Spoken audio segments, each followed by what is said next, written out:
Hello, fans of Let's Be Real podcast. Welcome once again to our episode, post-match after the European foray against Braga at the Bernabeu. I hope everyone has been good. It's been a good evening, I hope. And before we go into things, let's just get a feel of the room and see how everyone's doing. Doris, how's it been? It's been a couple since we've been last been on together. How have you been? I've been good. I've been good. We haven't seen each other in a while, and of course, I'm always the most excited to chat with you, Farouk. We always get on great tangents. So yeah, I'm excited to see what this episode will be about. How about you guys? Definitely, definitely. I do agree with you. It's exciting. It's always it brings a bit of excitement. I mean, opposite excitement, but anyways, it's excitement is excitement. Anyways, I don't know. Yeah, Mo, how are you doing, man? You good? Yeah, Farooq. I'm just happy to be here, in your presence. To be graced by you is like, football players are saying, oh, I'm lucky to play at the Bernabeu. I'm like, I'm lucky to be in the same podcast as Farooq. So, And indeed, my friend, you should understand the value of what you have right now, man. Jacob, what's up, man? You good? Yeah, man. Unlike these guys, I'm like seeing your face pretty much every single day. So I'm used to your greatness. So, no words necessary. But that's the thing, Jacob. Actually, when you're used to these things, you actually don't understand the value of it. That's the whole point. That's true. That's true. See? So it is, yeah, that's the thing, maybe you need to take a bit of a step back to actually understand the value of what you have before you lose it. But then, anyways, that's a discussion for another day. So yeah, I mean, it was a very good evening at the Bernabeu. I think it actually goes against what I predicted, or rather, what we both predicted, during the preview with the FC Braga guy, and actually we were talking about how the game could actually go in favor of Real Madrid, albeit having very scrappy goals. And we also discussed about what the formations would look like and what would Europe look like.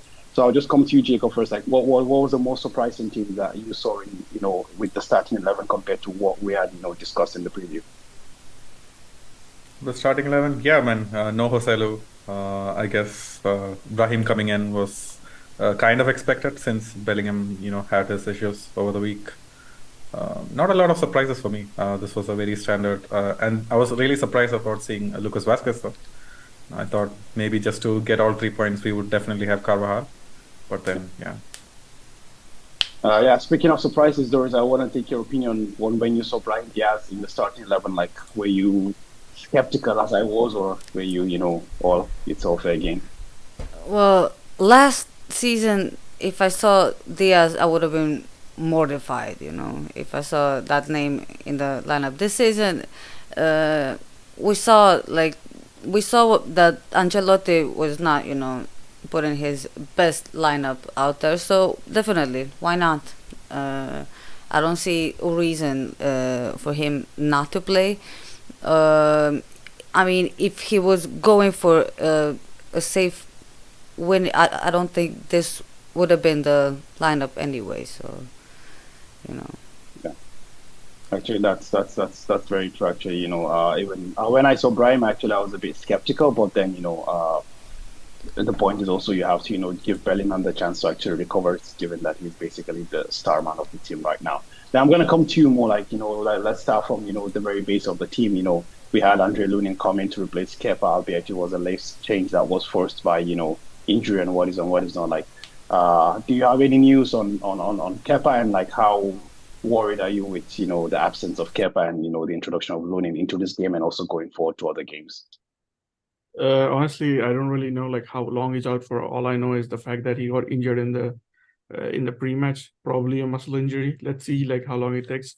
As to your question about being worried, I think a common theme of our discussions on the podcast has always been that we don't really aren't really comfortable with Kepa, especially when it comes to crosses, and aerial balls into the box. I think Lunin is better on that, and I think the some of us have also been wondering why Lunin didn't get a chance to be the starting goalkeeper when Courtois got injured. Why did we have to bring in Kepa and make him the starter?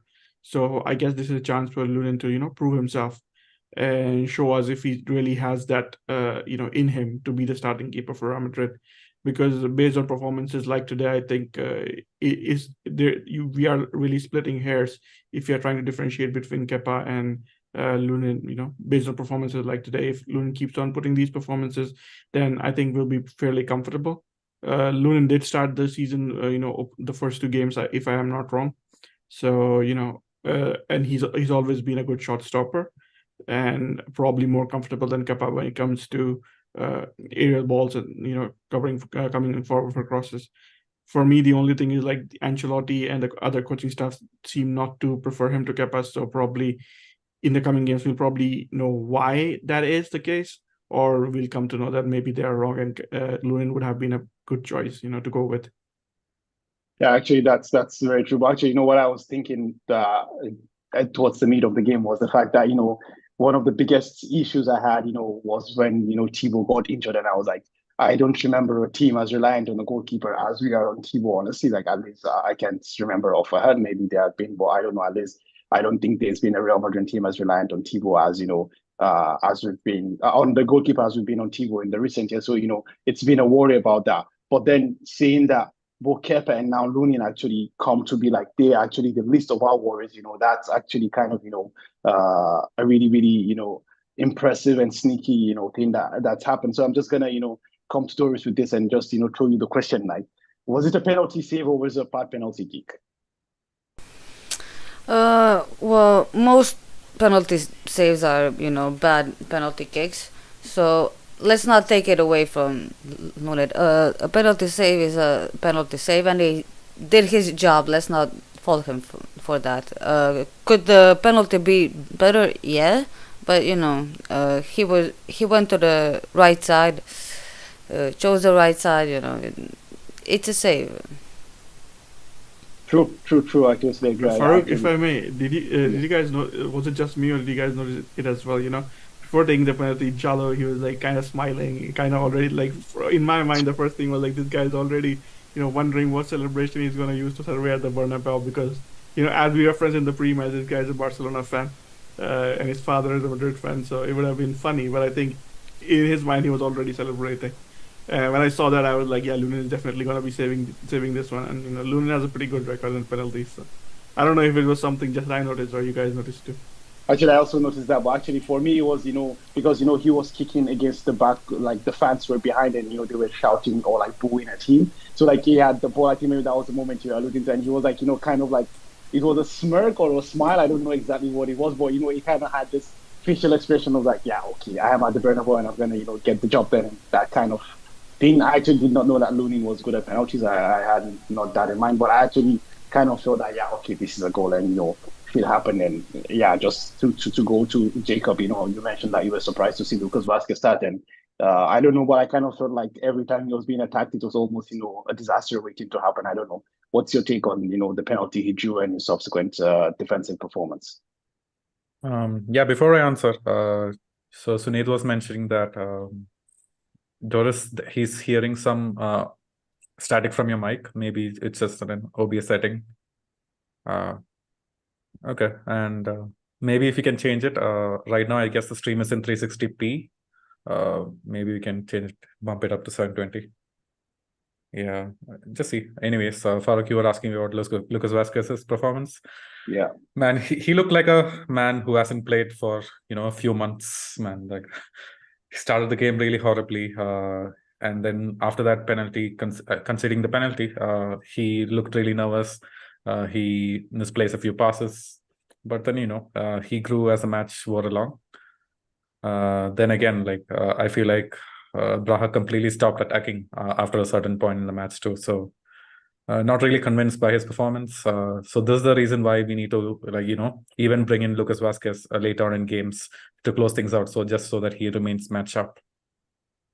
That's actually a very good shout, about the issue of being more sharp. But I just kind of feel like, it just goes back to that, recurring thing that when we take away Carvajal, like the difference in gap, like the gap in quality is so much that, it's basically, kind of suicide, okay, like against Braga, you can, get away with it, maybe even against, lesser La Liga teams. But when push comes to shove, it's going to be really, really, difficult to actually, walk through with Lucas Vazquez in case of, the perennial injury that we know Carvalho always has. But then away from that, like I don't know more like what would you say about the backline as a whole? I kind of felt like, today they held their own against very fast opponents and they didn't, consider a lot of chances, obviously, except for the whole Vasquez shenanigans with the fouls and what is not. I don't know. What was your take on the backline as a whole?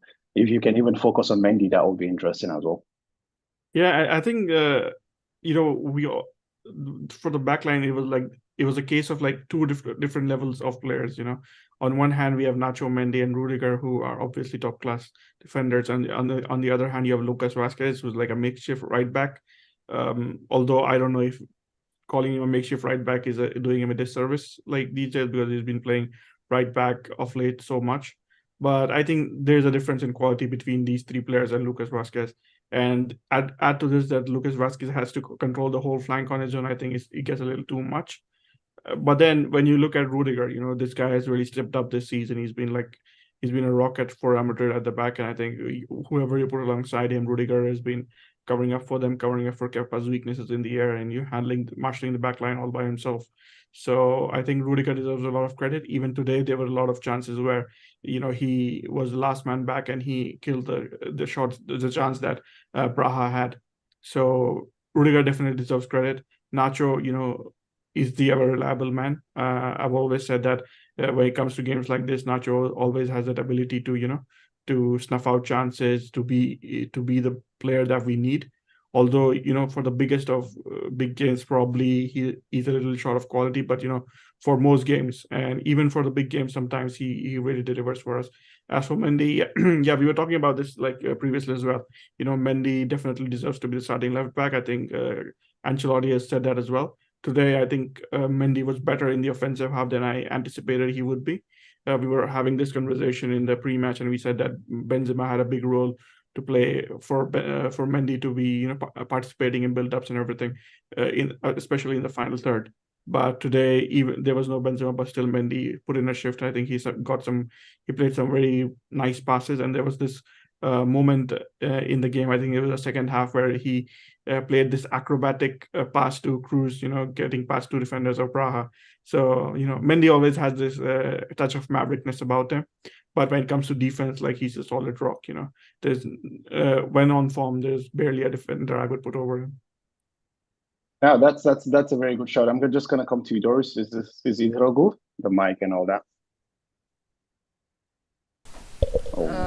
It should be. It should be. Yeah. Okay, perfect. I was just because I remember I know we once had a discussion about Mendy with you, and what I actually wanted to pose to you now is that we can see, for example, like the pass that he gave to Rodrigo that led to his assist to Brahim for the first goal, like that. Those are the kinds of moments you want from your fullbacks. But overall, like, would you say like the output of Mendy in this game, like, would you say it's been up to par? Or again, it's just that because I remember we had this discussion where we kind of agreed on the fact that okay, Mendy wasn't a positive and he's not a negative. He's just a presence that occurs in the team. Like, I don't know what would you say, like, this performance today has kind of altered your opinion or not?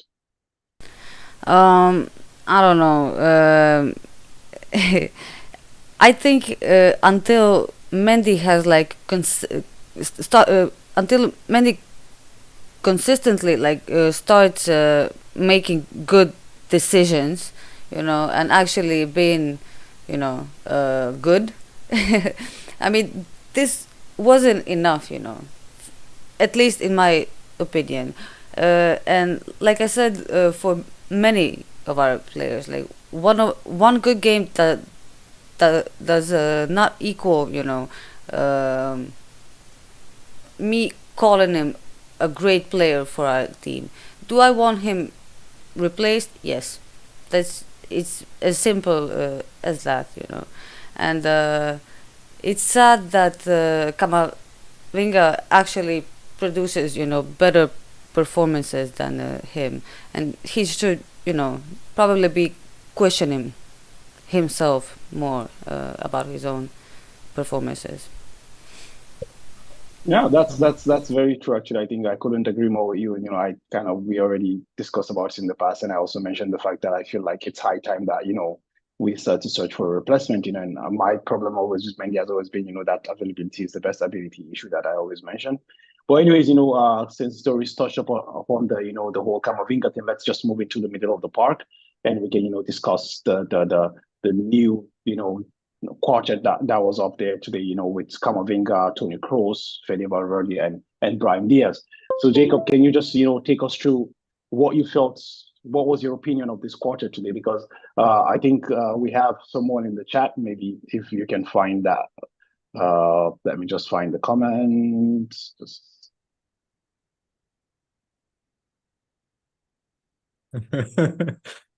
Did you mean for that to happen? Okay. She's testing my mic, right? Yeah, we can hear you. Okay, so we have a comment from Marcos Vinningham. Maybe you can find that where he says Brahim is excellent in our attack. It's high time Ancelotti starts him in the 11 alongside Jude. So I don't know, what would you say was your feel of this game today, considering what this comment is, and we're just gonna leave the question to Mo to answer about how the feasibility of Jude playing with Brahim looks like. So what was your take on the midfield today, Jacob? Yeah, the midfield works, man. So Braga, as we know, had a really weak midfield, especially since Al Musrati wasn't starting, and then we really were able to press high, win the ball high up, and then the midfield did their job well. And with Brahim Diaz and the rest of the midfield, Brahim was taking up positions towards the left side of the pitch, really supporting Vinny. And Vinny, I found, especially in the first half, he was tucking inside and coming into central areas while Brahim was there. Pushing the ball up the pitch. So I think it worked well, and it can work well against teams like Braga, where there's a lot of space to attack. And that we were really looking dangerous on the counters. All the midfield had to do was win the ball up high in the pitch and then pass it to the forwards. And that's just how it went. I'm not sure if it's feasible for the next games. Jude is certainly going to be a step up from Brahim, in my opinion. Yeah, I'm also can just take the baton here and just answer about the feasibility that Vinham was mentioning about Jude and Brahim playing together in the starting XI. Yeah, I had a pretty interesting conversation with my brother today, just after the match. So my brother. I mean, we need to invite your brother one of these days onto the spot. Yeah, definitely. I'll talk to him, but he never agrees to come on. So I was talking to him and I told him, Brahim had a pretty good game and Milan probably regrets not buying him now. And he was like, no, thank you. I don't really need him because, the thing about Brahim is that he's incredibly inconsistent. So you can't really bank on him. So today, yeah, definitely he gave a brilliant performance. And, the thing is technically we always know that Brahim is brilliant. Today we saw why everybody rates him so highly. But the thing is can he do it consistently? I think both Rodrigo and Vinicius are a level above him. Even on their bad days, I think their worst is probably somewhere around Brahim's best. So today, I think in the first half, Vinny wasn't really at his best, although he had a brilliant game, especially in the second half. In the first half, I think Vinny was being a little bit selfish, and his decision making was a little bit off. As the game went on, he suddenly came into his own, and he was brilliant in the second half. So the thing is, Brahim, even when he's brilliant, he's always going to be a notch below Rodrigo and Vinicius. So would you really want to take those players away from the team just to fit him in? That's the question facing Ancelotti, and I don't really think that I would make that decision. So for me, Brahim is a brilliant player, but you can't really put him into this Real Madrid side because our front three is Rodrigo, Vinicius, and Bellingham for now, for the foreseeable future, for this season at least. And then if they're not playing, then you have Joselu, and you know how I feel about playing without a striker or with a striker. I think if you bring in Brahim, you probably bring him in place of Rodrigo, maybe. And if you take Rodrigo out, you're completely, Rodrigo's not a striker, but at least he's some semblance of a forward, he can do something that a striker can. And if you take him out, Vinny definitely doesn't play that game. So who's going to be playing that game? Who's going to be the reference? Nobody. So I think the team would be even more lost. So at least you definitely need one of Rodrigo or Joselu to be starting. So sadly for Brahim, I don't really think there's a spot for him, to start consistently at Real Madrid. Yeah, that's actually a very, very true point actually, and also I think Ancelotti also made the comment post game, thanks to Sulady actually posted in the chat, that it was saying Brahim he played a game where he showed his quality, his efforts. He did good. It's true he could play more minutes, but he plays in the same position of Jude Bellingham. So I think that actually just summarizes, the whole issue around the lack of minutes that Brahim Diaz has been facing, because you can call for minutes and lack thereof, but where do you play Brahim?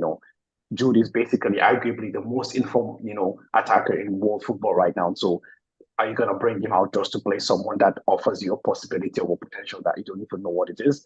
So that's one of the issues with Brahim, and more hit the nail on the head, because even when I speak to Milan fans, that's the thing they say, like, Brahim shows up when he wants to show up. We know the quality is there, but then how many times does the quality, does this quality appear? It's not about, lack of trying or anything. No, it's just about the fact that, you don't deliver on a consistent basis, because obviously I want to believe that there is no professional footballer that doesn't want to try to play. They all just want to try to play, but, what separates, the top players from the top players is that, consistency that Mo was, attaining to. But yeah, away from that, since we're on the topic of, Brahim as well, just the goal, like, I don't know, Jacob, do you want to take us through the goal? As I mentioned, it was, in my opinion, a very good sequence of play. Like, this is something that has been likened for the team a lot of time, that ability to, create chances, to slice open defenses, You're muted, I think, Jacob. Sorry about that. Yeah. This was that pattern of attack that we saw for the first goal was something that we tried all game. Just that ball behind the defense in the left flank, and luckily, Rodrigo had enough pace and enough control and enough composure to actually pick out Brahim. And what a finish! I thought it was going out of the goal initially, but then, man, just hit the roof of the net. Wonderful goal. Yeah. Yeah, I totally agree with you. It was a really good finish, because the point is that, you might think of it as, quite an easy finish, but we've seen, as you said, a lot of, times where those balls go out. And I really want to shout out Mendy, because I think that's one of the key importance that we always need from our fullback outlets, is that, we need those balls that, can slice the defense and can find, the man who's running off of the shoulder of the defender. There's something that has been liking a lot. But, the ability of, Mendy to actually be able to highlight that, okay, yeah, Rodrigo is there and can, reach to this ball is fantastic. And, the cutback from Rodrigo as well was really, really good. So, yeah, credits, honestly, credits where it's due. So since we're on Rodrigo... and did you catch Brahim's celebration? The VAR celebration? Yeah. It's the first time I've seen it. I saw the VAR team. I saw the VAR team, actually. It was quite interesting, but... I know, yeah. I mean, the players can celebrate what they want to celebrate. But actually, when he did the VAR thing, I kind of thought like maybe something was fishy there. I thought maybe he was expecting a VAR check. So no, he was just daring VAR to disallow that goal. Yeah, that's just the thing. Yeah, it was the reference to the first goal, the one that got ruled out. Okay. Yeah, that's true, actually, right? Yeah. That's true. Actually, that's true. Well, I don't know what's the panel's opinion on this. Like, Doris, what do you think? Like, the goal that was ruled out for the foul from Vinicius, like, do you think it's fair? Well, I don't. It's probably a foul if even Vinicius is not protesting it, and Vinicius wasn't protested disallowed goal, so I guess I'll believe it. Otherwise we would probably be arguing about it, because he would be arguing. Right. But he was like, okay, fair enough. It did extend his leg. I think Vinicius was more surprised about the fact that Brahim took the ball off of his feet. That too, yeah. That too. Yeah, but anyways, like, it is what it is. Like, there is no, need to cry over spilled milk or argue about something that basically doesn't exist. But the one thing, actually, what surprised me about the whole Brahim playing and not playing thing is that Brahim was on the pitch, but he was taken off for Luka Modric later on. I kind of feel like that was totally unfair on Brahim, because he's literally playing the best game since he's joined us. Like, and he's not gonna play at the weekend or even next weekend. Like, then what's the point of taking him off? I don't know. Like, Farouk, I think the point is, like, if you follow his career in Milan, like, you would see that he never plays his best past 70th minute, 60th, 70th minute. He gets tired pretty soon. So I was kind of expecting him to go off, like, but the player I expected him to go off for was Arda Güler, and Arda Güler didn't come on. But And the point is more, and you're 3-0 up. Like, I mean, even if Diaz goes to shit, like, what's gonna happen? No, man. The thing is, like, the point is, like, he doesn't really have the stamina to give his best for 90 minutes. And I think for Ancelotti right now, the most important aspect is like squad rotation and keeping everybody happy. So keeping Luka Modric happy has to be like one of the biggest aims for him. So he has to give him some game time. Fair point. I cannot argue with that. Jacob, you wanted to say something? yeah, I was just saying, man, I thought Ancelotti was being such a tease, man, just teasing us. Substitution after substitution, and I'm still not seeing Arda Güler, not even warm up. So, but then he had his post-match quotes. I think Sunit shared that in the chat. So Ancelotti basically said Brahim came back from Arda came back from a really bad injury. So, and he just had 4 trainings, so he's just not ready enough to even get a few minutes in. Yeah, that's true. It's just we, the fans, who are actually impatient. For the thing about, Arda is, I think he's just 18. So, like, there is a very, very, very long, path ahead of him, hopefully. Earlier, I was expecting that Arda wouldn't play before the international break. I remember you guys did one of the post matches, and I left a comment in the chat. But when Arda made that post before the Rio game, that post I got like 6 million. I don't know how many, 10 million views already. All of Turkey liked it. Yeah, that brilliant video. It just raised my hopes, and I was really expecting him to play against Rayo, and I was like, nah, he didn't play against Rayo. Definitely is playing today. So yeah, I was a little bit disappointed. But then I think he did warm up. Although yeah, he didn't come on, and Nico Paz came on. When Nico Paz came on, I was like, yeah, Arda Güler is not coming on. Definitely not coming on, right? Yeah.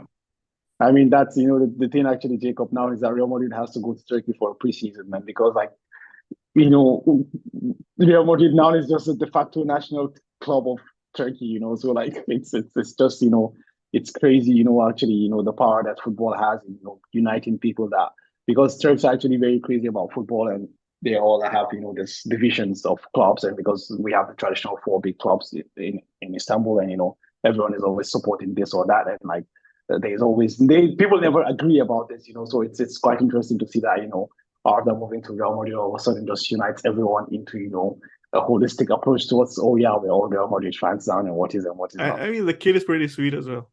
I still remember his presentation. So be it the him getting up too early and sitting next to Florentino and he's delivering his speech, or even the moment with his mother, I thought that was pretty sweet. So for me, I think he's one player I really want to see succeed at Real Madrid, because he seems like a nice bloke. Well, it is what it is, man. I mean, we always never know what goes on behind the scenes, but yeah, it is what it is. But before we go on to the attackers, I just want to bring up something which is a bit controversial. I don't know if you guys saw the thing with Gerard Piqué, where he was basically mentioning the fact that like no one will remember Real Madrid's run in 2021, 2022 season, because like we were underdogs. Piqué lives in a salt mine, and so basically, let me just quote, or rather, just quote what Ancelotti had to say about the whole Piqué thing. So he said, Piqué's words: he lives in his own world. No one will ever forget the 14th Champions League title. We'll remember it for all of our lives. Doris, what do you think the opinion of neutrals is going to be on the 14th title? Like, do you think there is a bit of substance to what Gerard Piqué is saying? Use your calm and unbiased approach.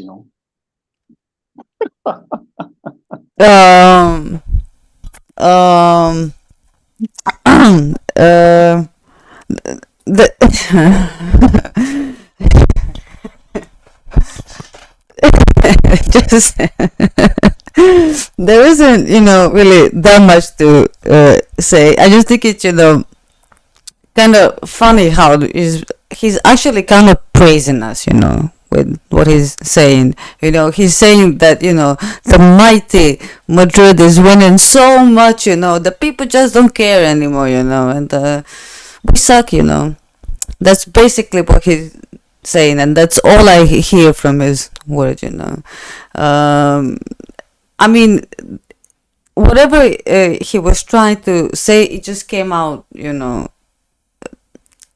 weak and petty, and he's basically, just showing again what a pussy he is with everything that comes out of his mouth. And I don't know, somebody said it well. What would l- listen to anything to a dude that cheated on Shakira? Said like who like there's just nothing in his brain. It's probably like a small pea, in there. Yeah, I totally agree with you, Doris. There is no coming back from cheating on Shakira. If you're so brainless to do No that, coming back then from that. Yeah. exactly. Yeah. There is no discussion to be had at all, at all. Or anyways, let's go back from the infidelity to going back to the fidelity of what happened on the pitch. So I'm just gonna bring up a comment from Freddie SP where he says, funny that as soon as Bellingham is being benched, Vini and Rodrigo starts playing well again. So Mo, I'm gonna come to you with this. Like, what do you think happened, like between as you where you also started mentioning the fact that Vinicius was a bit erratic in the first half, but he stepped up in the second half, and then we also touched a bit upon Rodrigo's performance as well, so at least his role in the first goal. Like, do you think there's a essence of the combination that we saw today? Does it relate to the lack of Jude Bellingham, or is there something else that clicked? I mean, Sunil's probably gonna hate me for this, but the fact remains that Brahim, did the combination part better than Jude does. And probably it's not just me. I'm sure you guys watched it too, because Brahim was making those movements, to the left, trying to combine with Vinicius, trying to play those combinations with Rodrigo, and he was pretty much everywhere. He felt a lot more dynamic, and he felt a lot more like an attacking midfielder with the passes that he was making. So I think it was probably down to that. The fact that this guy with his movements was dragging players outside, like out of their positions and creating spaces for the others. Even for the first goal, I think it's like it is Brahim's movements, Brahim and Rodrigo's movement together that open up the lane for Mendy to make that pass. So, that is what I want to see more of from Jude, because I think definitely Jude can do that. We have seen him do that in a few matches, when Vinicius and him have combined. I think the problem occurs when with Joselu is not playing. Jude is supposed to make those runs into the box. He's trying to be too much into the box, and I think Ancelotti is instructing him to do that. So when he does that, I think Vinicius is getting isolated and Rodrigo is getting isolated, and that leads to them not being at their best. But that does help out Jude, who is scoring a lot of goals. So when you have, before the season, we said that Vinicius and Rodrigo are going to be the best players, but right now I think Jude is Real Madrid's best player. He's probably the leader of the team. So, whatever helps Jude be the best, the team should do that. Exactly, man. Just to reinforce your point, that's also, I think, if Jacob can remember, we had this discussion, I think, and Jacob was talking about, the people that he was playing. Because for me, what I've seen, when I've seen Jude the most before he joined us was, playing for England. And I could see what he does while playing with the likes of Rashford and, Saka's and, Foden and Kane up top. Like, you can see the performance. I mean, even recently at the international break, you can watch the game against Italy. He didn't score, but he was the best player on the pitch. He was even, I think he did, okay, he had an assist for a penalty, something like that. But that's just what, like, as you mentioned, like, that combinations, bringing others into play, understanding, where people are and finding them, breaking up play, building up play. This is what he does best, and right now we're basically playing a system that I don't know, would say it doesn't suit him, but we just want to turn him into something that he isn't. And I kind of feel like that's also been what the argument that I've always made is that okay, Jude is scoring the goals, but what's the cost, And I think this is something that rightly the commentator also raises the point that okay, Jude is not in there. All of a sudden, these guys look like last season again. So like there is something there. But then, to not, stay go on that. It's not like we're bashing Jude, but we're just talking about, the general play and what's what is and what isn't. But I'll just come to you, Jacob, because I remember, we talked about this and you mentioned the fact that, it's Mr. UCL Rodrigo, even if he's shit in La Liga, he'll always turn it up for the UCL. And honest to God, even before he scored, I was like, wow, like, man, what happened when today Rodrigo remembered how to play? And then fortunately, he got the goal. Man, what's your take on Rodrigo today, man? Or I think Yeah, Mo wants to say something before you go. Yeah, actually, about the whole Rodrigo thing, I was actually having a conversation with one of my friends on Reddit, and we were talking about why Rodrigo is pretty, isn't probably at his best. And the fact is, like, there was one goal that Bellingham scored right at the death. I don't remember exactly which match it was. He scored so many. So there was this moment where both Rodrigo and Bellingham make the same move, but Bellingham gets to the ball first and scores the goal. So Bellingham gets all the credit by Rodrigo, he made the same move, but because he didn't score the goal, he didn't get the credit. So I think that's something that we need to keep in mind, because Rodrigo, be it La Liga, be it UCL, he's also making some of those moves that got him credit in last season. But because Bellingham is getting there first and scoring the goals, probably we're not paying as much attention to him. But yeah, there's a fair right point to be made. The fact that Rodrigo has been struggling in converting his chances, like you guys have rightly pointed out before. So I just want to say this. Yeah, totally valid. For me, in this match, I feel like Rodrigo did a few things differently. I'm not sure if it was Brahim's inclusion that did it, because I feel like he dropped into the midfield like way more often, and then he was bringing the ball up the pitch. So even while he wasn't like getting to the end of chances, he was creating them very, very often. And I feel like that just pushed him right over the edge. For me, he was the man of the match. He assisted the goals. He had a really nice, tidy finish as well. Made the right runs. So yeah, I feel like he should be doing more of this match even when Bellingham is on there. Interesting. Okay, let's. I think also Carlo talked about Rodrigo actually, and he was saying Rodrigo, we have to support him and give him total faith. His quality is extraordinary.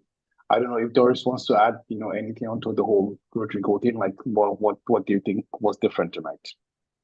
Well, I just wanted to mention that Rodrigo, after his celebration, he ran up to Ancelotti, for him to especially, congratulate him, and it was, basically him showing him, some confidence in him, you can do this. And what other day for Rodrigo to score than on a Champions League night? So yeah, kind of expected from Rodrigo, and I actually had that thought, before the game started, that Rodrigo was probably gonna score.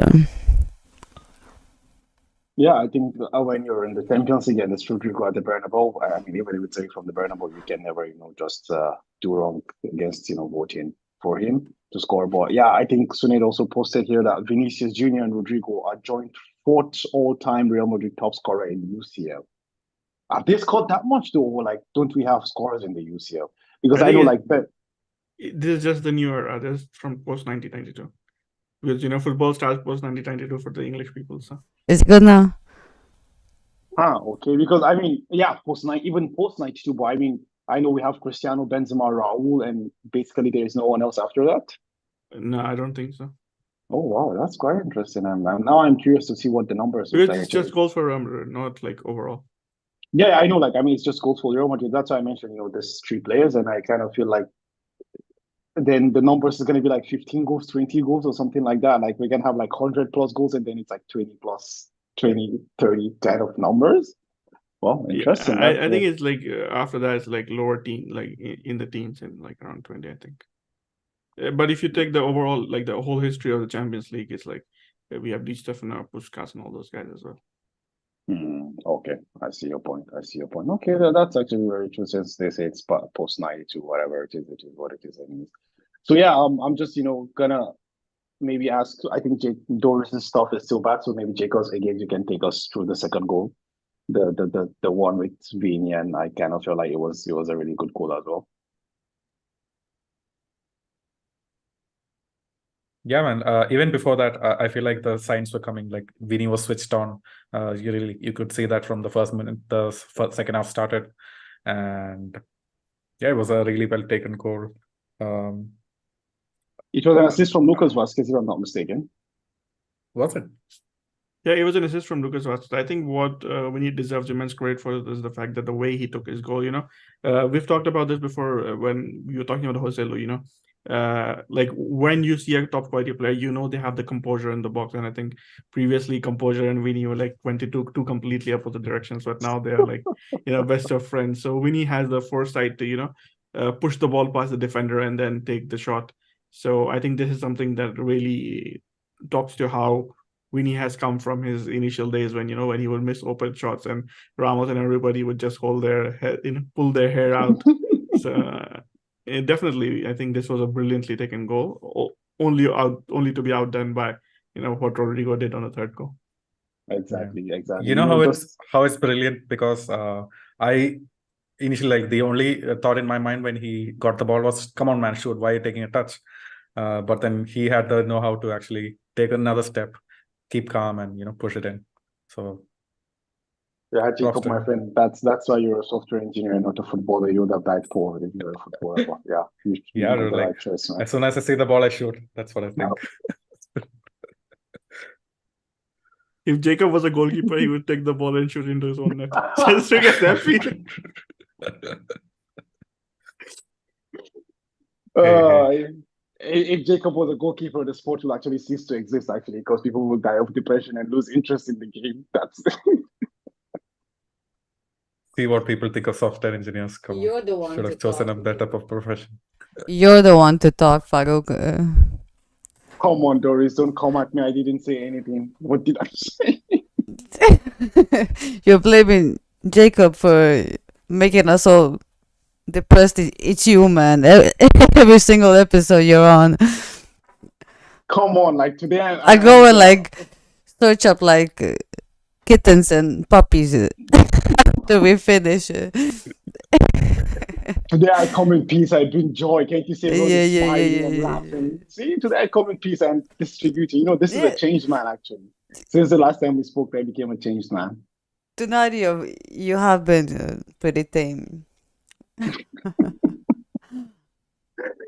Okay, Doris, since we're new, then before we go into the comments, maybe you can just take us through the goal from Vinicius Junior, which was to round up the the 3-0 victory. I don't know if you can remember the sequence of play or not. Sorry, the goal from Rodrigo. Rodrigo, right? So Yeah, it was a counter attack. We got the ball back. I forget who it was, but Rodrigo made like a really good run.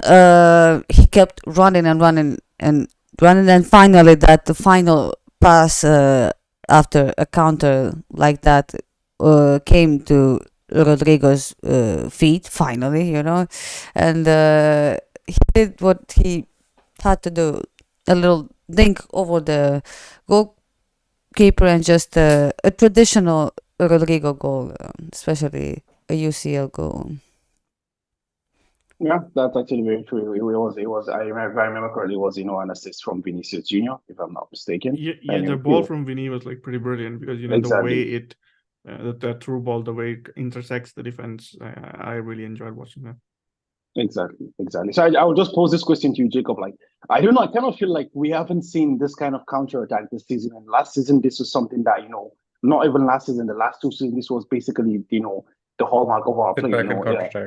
Exactly. Like I don't know. Like, am I right? Like, or have we seen this kind of goals this season as well? I don't know. Maybe I remember. I have a very short memory, so maybe I might be wrong. We're not doing that consistently throughout any match. I feel like we do get some opportunities where we drive the ball off the pitch and we get a counter-attacking chance, but we're not doing it consistently. I feel like this time round, we have so many bodies in midfield that we don't need to actually sit back too much. And we are pressing much higher up the pitch overall this season as well. And it's also a testament to the teams that we've played, we don't really have to sit back and absorb the pressure too much. It's still early on in the season, so as the season moves on, I expect us to counterattack a lot more. And just seeing the possibilities from today's match, I'm excited for all of those counterattacks. Yeah, that's actually quite a valid point. Like, the teams in La Liga will always give the low block and make it difficult to counter. But I just want to come to you more. So actually, I think we discussed this with Jacob as well, because we always do discussions on the previews anyways. So like, I've always been of the opinion that there is a difference between Vini playing in La Liga and Vini playing in the UCL. Like, in La Liga, like, it's Vini always fighting with everyone, and then in the UCL, you see even he was fouled, but he got lifted by the opponent who fouled him, and it was like all hugs and smiles, and everyone moved on. But if it was in the league, that would have been a fight. I don't know, like, do you think there's a difference between, the opposition that we face, or like the way the opposition treats Vini in La Liga and the way, I don't know, maybe a language barrier can also be something, I don't know, but what's your take? Have you also noticed this? Yeah, I don't really know how to explain it. Maybe it's the fact that in La Liga, these guys, like some of them, they don't really have the quality, because Champions League is like a different quality of football. When it comes to La Liga, especially the lower teams, I think they don't really have the quality, and then they are fouling Vinicius a lot, which kind of like gets him, pretty riled up. And I think the refereeing is also a factor, because some of the decisions in La Liga, you definitely wonder what's happening. And if you were at the receiving end of those decisions, especially when you feel that you're being fouled a lot by the players, and then you feel you're being targeted unfairly by the referees, I think it kind of gets to you, and it makes you sort of go to a different level of aggression. Whereas in Champions League, probably the refereeing is a little bit better than what we see in La Liga and Spain in general. So maybe that's what keeps him calm. And, the defenders aren't really out there in the Champions League to kill him always at every move. So that helps. Yeah, I think that's something that we can get behind. It's a very sane comment, but then I don't know. Maybe I also feel like language can also be something that's quite important there, because when you're not on the same level of the language, it's kind of different. But anyways, Man, you think at this point Vinny doesn't understand Spanish, or he can't like curse out no, he players? speaks Spanish. Like, he speaks Spanish, so that's why he understands. But the international teams you're facing, exactly. Like, when you go and you face teams from England, or even maybe Braga from Portugal, I don't know how well the defenders. Portuguese. Brazil does speak Portuguese, so I don't really think. Yeah. Okay, and Vinny's English is pretty good, man. Like, I feel like I've heard him speak English, and it's always been decent.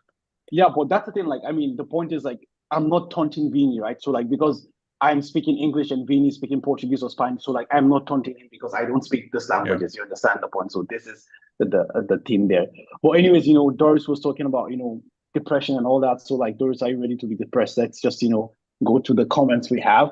So actually, I want to bring up this comment so we can. So we can kind of move towards wrapping things up, and just because they're actually quite contradictory though. So we have Prince Arthur saying like our best game this season, and then we have Ashik saying we could have done better, and even goes one more, which is quite fun for me, because he said I have to side with Farouk. Real Madrid isn't entertaining to watch anymore. 1, too pragmatic. 2, winning is not enough. 3, okay, let me stop counting. It's unfair. Win with style, free-flowing football, not micromanaged, structured football. Anyone can win, but not everyone can win in style. Playing football is like art. Holy fuck, this should have been the outro. Why did I have to use this here? Shit, my man. I feel you. I feel your pain, and you feel my pain.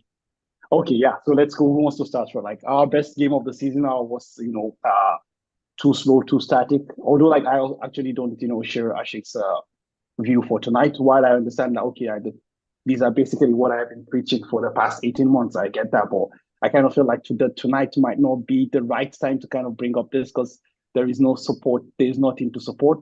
So I'm going to leave Doris for last. So I'm just firstly going to go with Jacob. What do you think? Like, our best game, our worst game? Too slow, too static? What do you think? Yeah, man. Like, first of all, Ashik, like, what have you done, man? Like, this man did not need this fuel. Secondly, yeah, this was not the game to point all of these out. I was properly entertained today. Not gonna lie. But towards like the overarching season, like the whole season as a whole, it's been quite depressing and bleak, especially early on when we even looked like losing a lot of matches, and then we had to pull something out of the bag to just even score. So at this point, what I expect from this team is just at least don't look like losing, in the bigger games, and try to bring the ball more to the opposition instead of waiting and trying to absorb the pressure, because we have the quality to do it. True. Mo, what's your take? Yeah, I didn't really think this was like probably the best game that Real Madrid have ever like played this season, because I think we did have a few games where I felt we were a lot more fluid. But then this is probably not a good example of us being, static in the game and not having that vision to play that, that sort of football that would be described as art. This is probably not the best example for that. But overall, I think, as Jacob said, especially in the second half, I was definitely entertained to an extent. But yeah, overall, I think probably we had a few better games, especially the one against Osasuna. I think that was pretty decent. Yeah, I think actually for me, I always go back to Osasuna and Girona. I think they're the two highlights for me this season. Like, personally, I feel like those were really two games that I feel like, yeah, like we were really, really balling, in my opinion. But yeah, let's come to you, Doris. Like, yeah, too static, too slow. Everyone can win, but not everybody can win in style. I mean, if you want to win, just basically win, support Stoke City, and what they were doing under Tony Pulis, just throw along the long ball, find a tall person, he puts the ball in the back of the post, close the shop, go home.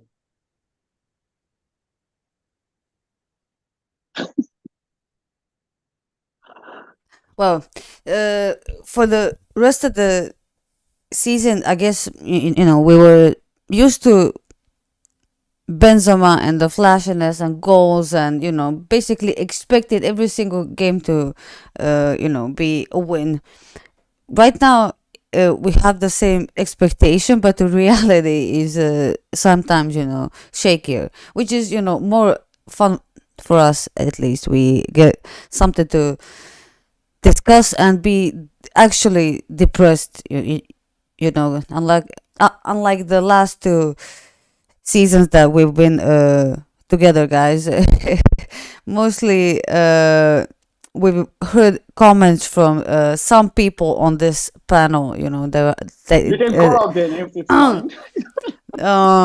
From some people that have been, yeah. I think he might be here with us tonight.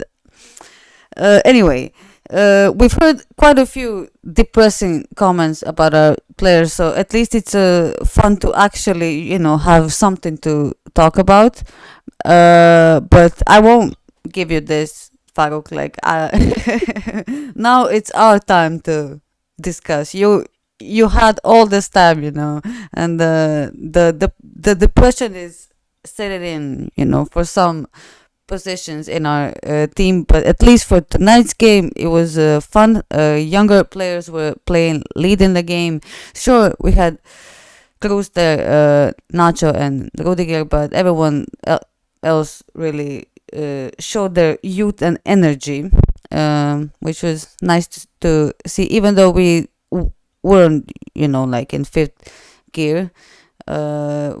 We could still see energy in the team, and at least for the Champions League we can always expect entertainment like this. And it also shows you the contrast from the way we play in the Champions League and the energy we have for it with the La Liga. But yeah, that's another kind of worms. Yeah, that's actually very true, and actually makes a lot of sense as well. Real Madrid. If I can add something, yeah. I just want to say that the fact is, like, Real Madrid have always been a team that has been a mixture of physicality and technique, but like over the past few years, I think there was a greater element of technique compared to the physical aspect. But now when you watch Real Madrid, it's like the physical aspect is more dominating, so we shouldn't be expecting a style filled with technique, with technical quality. If you watch Real Madrid currently, there's a lot more driving forward with the ball, more physically imposing match movements, match actions that are being seen. Previously, it was down to a lot more technique. When you watch Toni Kroos play and when you watch the young players play, you can see the difference. I think players like Kroos and Modric, they have a different way of playing, and when you see it, you find it incredibly classy, if I may put it that way. The current players, they also have moments of class, but then they also have these moments of physicality, especially when you look at Fede Valverde and the way he drives with the ball. I think previously in previous Real Madrid teams we did not have this. So I think we need to adjust the way our expectations of how Real Madrid are going to play depending on the players we have on the pitch. Yeah, that's actually, very, very true as well. I think that's a fair point. I think it also just goes back to, all we've been saying is that, you get so used to, eating caviar every day when someone, comes and serves you tuna fish, you're like, like, what the fuck is this? It's basically. I mean, it's not the difference between these two things is not the difference between caviar and, tuna. Yeah, isn't tuna more expensive than caviar? Nah, bro. Nah. I mean, these are two quality fishes, these two quality foods, it's just different tastes. You just have to learn to appreciate each one. That's the thing, you just have to learn to appreciate each one. But the point is that after you've gotten the taste of something, every other thing just comes in second class. That's just the point. I mean, it's not second class, it's just it's first class as well, but it's like a different sort of first class. Well, yeah, okay, like it's like first class, second class. Like it's the second class or first class, you know? No, for me that's First not the class or thing. first For me, class it's or What are you both are guys first even class, talking right? about? What are you guys even talking about? Can someone please explain? I've been trying to Yeah, understand. Farouk is just being his, his All exclusionist self. right, all right. okay, anyways, okay, this is gone on for too long. Let's Wait, just round things up. Yeah. let's just So mention Valverde also because I see Sanai is spamming us with them.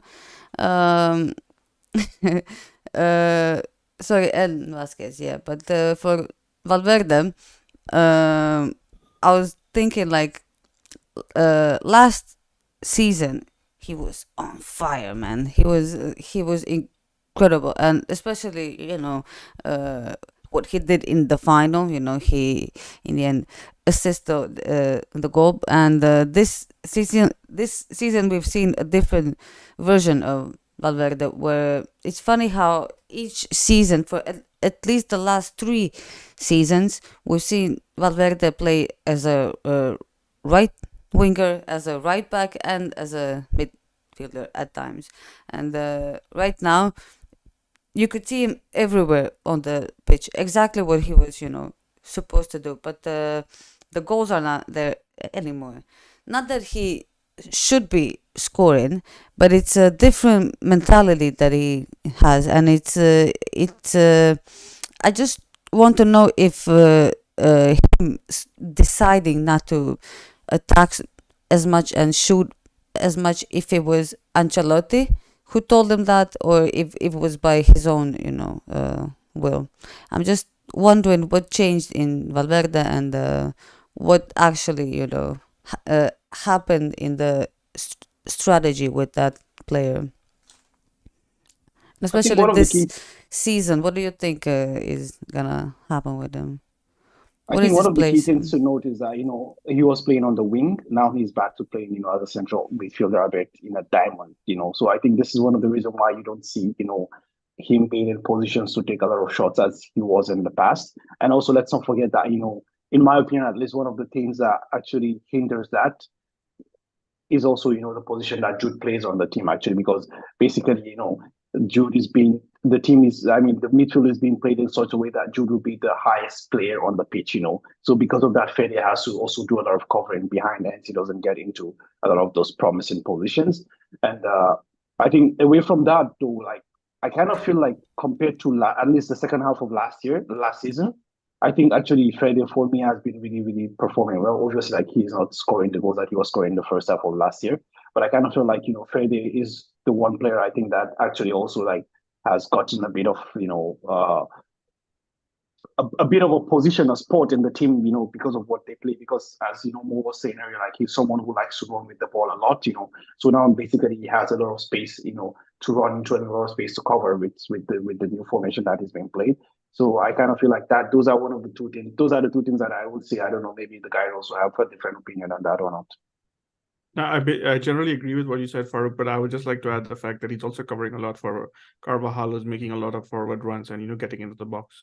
So oftentimes he has to cover the right back space, the right flank defensively. So I think that has also been a factor in him not being in positions that he used to be previously. When last season, especially with, when Benzema was playing, Benzema, Rodrigo, Vinicius, and Fede used to be our attacking quartet, so to speak, the 4 players who would attack the most, whereas Modric, Cruz, and all the rest of them would be lower in be more defensive.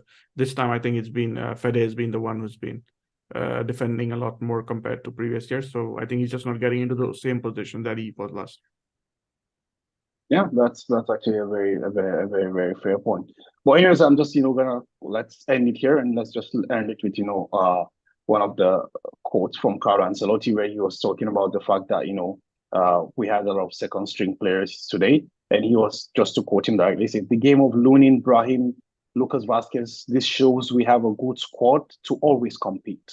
Now He I said believe Lucas Vasquez. he also mentioned Lucas Vasquez there. That's quite interesting. I don't know what the man is on about. But anyways, let's just bring the question back to what it is.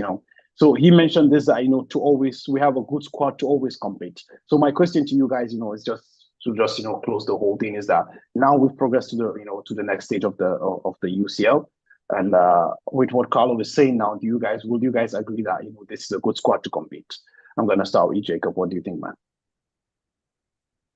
Yeah, I mean, if you want to just compete for the quarterfinals or whatnot. But beyond that, I still have my doubts, man. It's clearly shown that we're missing that number 9, even if we sort out our defense. Right now, what I feel like in the last few games, our defense has looked really sorted. Nobody has been able to put in those easy crosses, and we haven't been conceding those easy goals anymore. So that's encouraging. But as for our attack, it's still a big question mark. Hopefully, the only thing that can save the season, according to me, is if Rodrigo steps it up and takes up that Karim role in the UCL, and then we can manage to get some results against these bigger teams. Yeah, Mo, are we winning the treble or are we winning nothing? I don't know, man. I've always said this: this team can compete in the in La Liga. That has been pretty much the consensus amongst all of us. But when it comes to the Champions League, I think we differ a little bit. For me, if we get the right draw, we could probably end up going to the semifinals. But I don't think this team has it in it to win the Champions League. But then I didn't really think the 2022 team had it in them to win the Champions League as well. And then Karim went God mode and took us to the final. So I don't know. This team, like Jacob said, if probably Rodrigo suddenly transforms himself to the best version of Benzema, maybe this team is going on and winning the treble, as you said. But right now, as things stand, I think I'll be pretty happy if this team is challenging for La Liga, towards the end of the season, and if we make it to the semifinals of the Champions League. Yeah, Joris, what's the ceiling of this team? I'm sorry, I wasn't listening. I was saying, what's the ceiling of the team? What do you think we can achieve with the squad? Carlos seemed like we have a good squad to always compete, so I'm just trying to, gauge your opinion on that. Well, we don't have a Ballon d'Or striker in our team anymore, and are Vinicius and Rodrigo good enough to get us there to actually win the thing? I guess we'll have to see. But I'm optimistic, but realistically, we are probably not gonna win it. Especially, with the City being there, I don't think we have a huge chance at that. Actually coming through. Yeah, unfortunately, it is what it is. I know everyone is wondering what's my own opinion, or are we gonna win it or not. So I'm just gonna quote my friend in the chat, Ashik. He says, "This Real Madrid is a champagne bottle filled with Sprite." So you can interpret that however you want to interpret it. But this is basically what my answer is. And guys, Sprite is not that bad. Sprite is not that bad. Bro, you bought champagne and you're given Sprite. It's fucking bad. It's the very definition of bad. Yeah, I mean, it is what it is. So let's yeah, well, I think I just agree with you guys. It's not looking too good, and especially as Stories name checked Man City, I think they still remain the team to beat. So do I really think we can get past them? I mean, maybe, but honestly, I don't think so. It's but it's Real Madrid and the UCL. You never can count us out. I think we've gone on for too long. I don't know if anyone has anything else to add, or if we missed any of the key points from the game or something like that. I don't think so. I just want to argue my point against Ashik with saying that we don't have a Ballon d'Or striker in the team anymore. The thing is, it's so recent, and obviously with this season we're not, set up yet. That's not saying that we won't win it in the future. Maybe we win it this season, but I don't think I even have to say it, It's just being realistic, I'm usually optimistic, but it is what it is, and there's still things to win this season. So yeah, Doris used to be very realistic, but hanging out with me has made her the most pragmatic and pessimistic person you can find. That's what hanging out with Farouk does. So to a person, what can I say? Okay, guys, I think we've gone for more than an hour now, so let's just call it a day so people can actually go and sleep. When I mean people, I mean me, by the way. So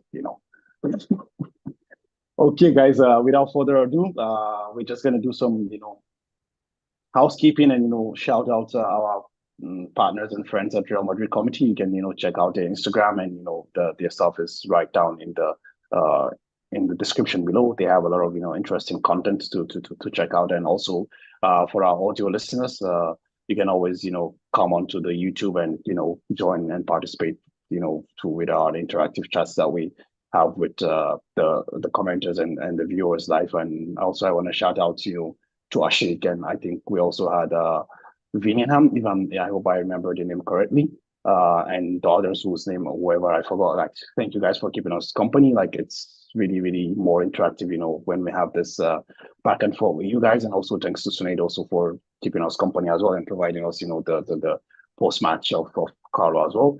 And I think with that, I will just sign out by saying Hala Madrid. Hala Madrid. Hola Madrid.